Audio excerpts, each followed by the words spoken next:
Lola Wanda, tignan nyo to. Regalo sa atin to ng hayop na yan. Ang galing mo talaga, Apo. Ngayon ka lang ba nakahanap ng katapat?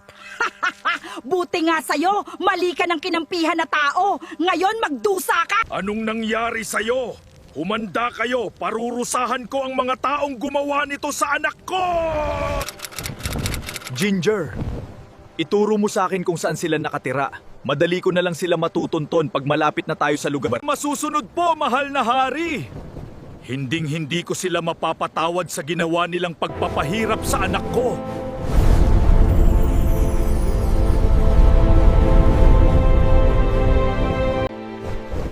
Mahal na hari, paglagpas natin dito sa bundok, matatagpuan na natin ang tinitirhan ng mahal na prinsipe. Pero bago yon, kailangan nating sagipin ang spiritual niyang bantay sa matandang babae na nagpapahirap sa kanya. Bakit nagliliwanag ka, Eve? Pinapagaling mo ba ang sarili mo? Walang nangyayari. Nauubos lang ang lakas ko. Teka, parang nararamdaman ko ang amang hari. Nakita niya siguro na ako'y nanghihina. Lagot, alam niya nang tumakas ako. Sana gumaling ka na, Eve. Baka ito na ang magiging huli nating pagkikitaan na. At paghihigpitan na ako ng amang hari dahil sa nangyaring ito. Pag wala ng buhay ang pusang yon, pwede ko na siyang kainin upang ako'y maging isang magandang dalaga muli. Marararanasan ko na muli ang mabuhay ng normal at hindi pinangdidirian. Maghintay lang kayong mga nanlalait sa akin. Mahal na hari na. Iligtas ko na po ang spiritual na bantay ng mahal na prinsipe. Mabuti kung ganon! Ngayon, tikman mo ang init ng galit ko! Anong nangyayari?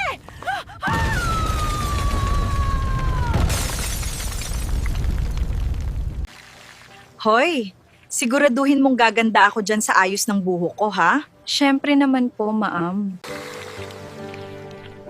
Gusto ko yung magmumukha akong mas fresh pa sa'yo, ha? Sige po, ma'am. Susubukan ko po. Anong susubukan? Gusto ko gawin mo, kung hindi mo kaya, sabihin mo agad, makaalis na nga lang. Iiha, ano nangyari? Bakit umalis yung customer natin? Hindi niya po ata nagustuhan yung sagot ko sa kanya.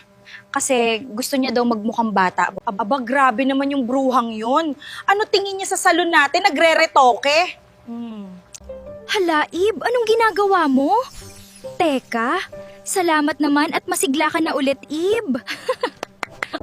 Parang naligtas na ng amang hari ang bantay ko at lumakas na ako. Kailangan ko lumabas para salubungin siya. Ginger, tama ba tong pinuntahan natin? Opo, mahal na hari. Amang hari, maraming salamat po sa pagligtas sa akin. Sumakay ka na at kailangan mo nang umuwi. Hindi pa po pwede. May isang bagay pa ako na kailangang gawin. Ang hirap naman sa lugar na to, walang makapagpalabas ng tunay kong ganda. Teka, bakit may sunog sa itaas? Hala, parang bahay yun ni Lola Wanda. Yung mga pera at ginto ko doon, kailangan ko magmadali. Lola Wanda, nandyan po ba kayo sa loob? Buhay pa ba kayo, Lola?